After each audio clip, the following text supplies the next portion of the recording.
It's a vertical axis windmill, and we decided to use a tire as the drive mechanism. The reason for a tire? It's obvious, we're Earthships.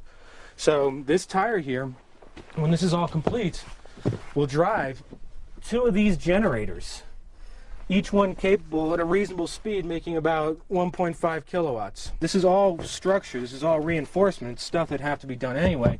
We just did it with a bit of class. Well, we just put up the Dynasfera. We've been working on it for a year.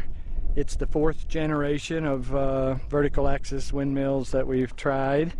One of them spun for 20 years with no maintenance, but it didn't put out that much power.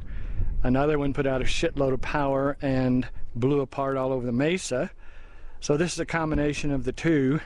Should put out a decent amount of power and should last for 20 years, and it's beautiful, and we've got a bunch of them sold already. So it's quiet and reliable and good looking, so it's our current answer to wind power. It's the reason this is a sphere and not a cylinder is because you got a longer leverage arm to collect the wind, so smaller winds will start it and turn it faster. That's why it's a sphere. Yeah, there's a small horizontal axis windmill mounted right over there that's stagnant right now while the Dynasfera is spinning in the slight breeze that we have.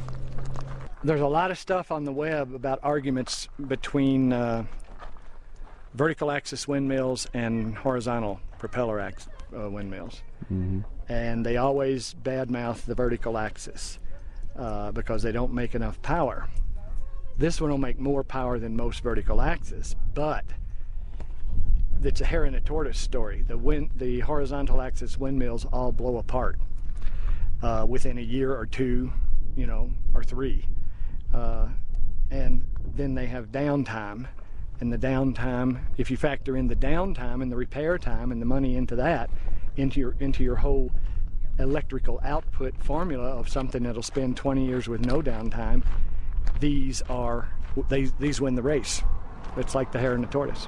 So these win the race. They're a little bit less efficient and put out a little bit less power, but they never go down. And they last forever, and they're quieter. And they don't have to be on as tall a tower. So lots of advantages. So I'll be glad for somebody to put this into the argument over vertical axis versus horizontal axis windmills. What kind of costs are we talking about? Expensive for the first one. This one we probably have 10 or 12 grand into this, but that's in the developmental stage. I think we could get them down to be 7 or 8 grand.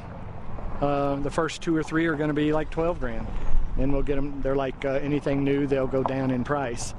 We got a lot of developmental time in this, but we're not worried about the price right now. We're worried about getting power from wind and not being dependent on a dealership that may or may not stay in business and doesn't repair their stuff more than once.